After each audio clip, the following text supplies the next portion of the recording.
back. You've been doing this for 42 years, but at 19, you're an athlete, you're a rock musician. You must have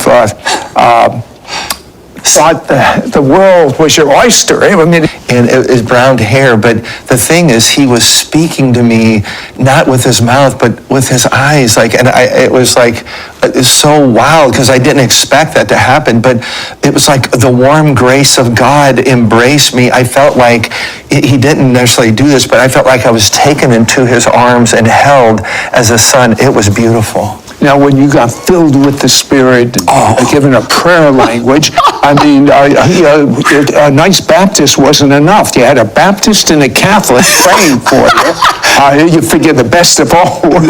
But of course, you probably became a believer about the time I did. Right. And the only ones that were really moving in the Spirit were the Catholic charismatics at that time. Yeah. So they prayed for you. It came down. But go ahead. It's real. Well, and then that warm oil, and I started praying in the Spirit, and it was just so fluid. I thought, this is truly amazing. And there was a Baptist lady who was Spirit-filled. I happened to call, and she says, Ken, what tongues is a prayer language. I want to remind our viewers today, Sid, tongues is a prayer language that when you don't know what to pray, I have used it every day since. I'm at the grocery store, Sid, I'm getting the peanut butter and the Oreos in the health food aisle. Not really, but I pray in the Spirit, and sometimes people overhear me, they just think I'm a foreigner, and I am. This is not my home. We're going to be with the Lord one day. Isn't it cool? So I really want to have people think about going back, power up in your prayer language again. Within a year after that experience, you became a worship leader. Amazing. And 5,000, listen to this, 5,000 young people were saved, filled with the Spirit, and radical. You would have meetings once a week, something like 1,500 to 2,000. What would you say was the attraction of these young people? Young people, and those numbers don't go to something. Here it comes. So 74, 75, and 76, by the way, I was Spirit-filled Easter night of 1974 in April. They asked me to lead worship 2 months later. So 2.5 years after that, that's when all those kids got saved. We had 1,500 every Saturday night from 7 to 10:30. Think about the length of the meeting. And here's what it was, Sid. It was winds of the Spirit and waves of worship. It was irresistible because our Jesus is irresistible. The kids were coming out of sleeping with their girlfriend and sin and drugs and everything else, and they came in and got saved and Spirit-filled. And it just ran for almost over 3 years that we saw that happen. And so I believe it was the winds of the Holy Spirit effectively just transforming hearts. And then it was the waves of worship. We knew somehow, Sid, the Lord said, I'm going to show you about worship. I remember I was leading worship. I'm a guitar player first, the piano second. I was leading worship, and I turned around and said, let the band play. And they took off playing and stuff. I went, oh my God, I hope that's legal in church. I thought, are you? And then I found the word zamar, the 7 Hebrew words for praise is to play unto his power. And there you have it. Sid, we just kept doing that Saturday night after Saturday night. And it was an atmospheric thing. Could they feel the difference? And that's the super point about all of it. When you see his presence released, atmospheric change is automatic and it becomes transformational. You cannot stay the same and be in his presence on that level. Okay, when we come back, 1983, how would you like this to happen to you? 1983.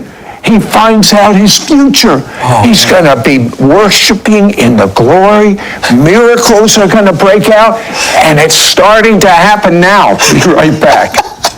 I thought I was going to pass away. I said, Lord, if you keep doing this, and I was coming closer and closer to him sitting on the throne, and I found myself, I knelt down when he was saying you bring pleasure, and when I got down on one knee in front of the Lord, and I said, what is it that you want? A sword appeared in his hand, Sid, and he knighted me into full-time ministry. I was already in full-time ministry, so to speak, in the natural, and as soon as the sword touched my shoulder, and I know it's very supernatural, I started seeing people flying up off of hospital beds.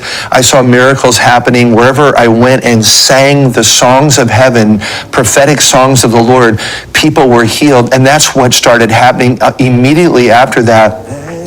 His presence and power that would touch people at a high level. And you know what's so wonderful? It's not so much you putting your hand and praying in the name of Yeshua, in the name of Jesus. It's just in that atmosphere. In fact, God spoke to you how to create an atmosphere so that people can be in the presence of God. And he said, combine worship, prayer, and music.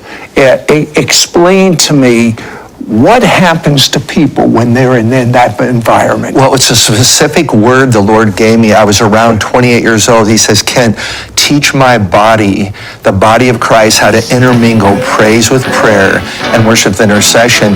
And then I started thinking, my wife said, Kent, if we give you a guitar or a piano, you'll take us deep in 12 to 14 minutes, and then you got a prayer topic or prayer theme. Then you come back out about 10 minutes later. You seem to lead worship like in the cycle of deep worship into prayer intercession, back out to deep worship. And that helped people encounter him. I think attention span has been lost a lot, said recently, last 10 or 20 years. But when you get in the presence, it causes people, if they hang in there long enough, they really start getting the answers that they need from God. They're against hard circumstances. There's artificial ceilings. There's demonic stuff or oppression against them. The presence knows no boundaries. It's limitless. Thank God for the presence of the Lord, that it's limited, and it will sweep over people while they're in it. It's transformational. You say worship is not an event, but a lifestyle. Comment on that. Well, you can make Sunday morning your church service an event. It doesn't mean that you were worshiping during the week or reading the Bible during the week. And I think a lot of our churches have turned into event Christianity or event worship.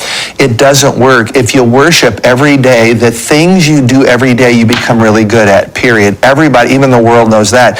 So if you'll enter into his presence at 15, 20 minutes, I'm not asking for 2 or 3 hours. Worship is a lifestyle. They said, Kent, what made you so different than the rest of the worship leaders? Number one, I host the presence of God. I'm not all that. I'm not that smart. I'm not even probably that anointed. But when you host the presence, it's released. And then when you do it as a lifestyle, like I said, I'm not having to get up for any meeting I'm ever going to do where they ask me to come lead worship.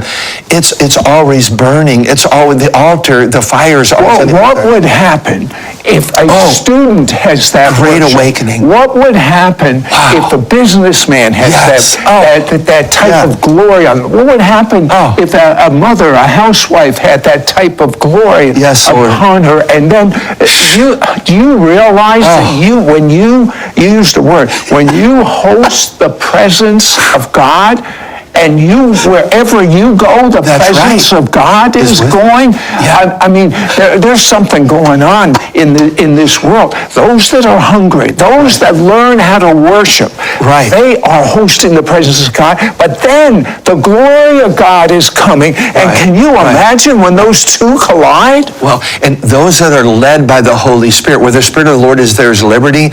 Listen, I pray for people at airports, rent-a-car counters, because the people have a need, because I'm a carrier of the presence of God. I don't just turn it on and off at night or in the morning when I get up.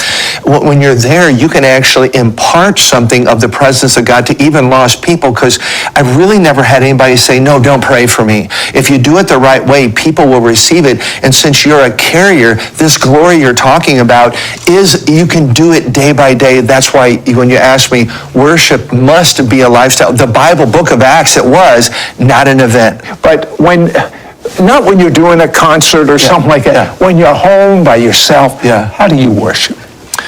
You know, I never turn the switch off. I'm constantly either out of the fire. You got too much going on. There are people watching us right now, and they say, okay, God has anointed Kent Henry for this, but not me. I'm just nobody. Oh, no. What would you look in the camera and tell them? I got a scripture, 1 John 2:27. You have received the anointing of the Holy One. Start operating in it. Because I heard that years ago. I thought I wasn't good enough when I first started leading worship. And people said, well, there's something different about your life. Remember, 1 John 2:27, 20 and 27 says, you have received this same anointing to go about your business every day and pray for people and worship at a high level. So let's get it on for Jesus. I'm going to release you right now, and you're going to sing, "You are awesome" in this place. so And good. I know that you know he is awesome. That's right. But you go to the music set now. But I want to tell you something. Some of you can't say Jesus is the core of everything because you don't know Jesus. And you either have your own experiential knowledge, or you have a zero and you think you might know him because you went to church since you were that little. But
this is what Jesus said in the original Greek.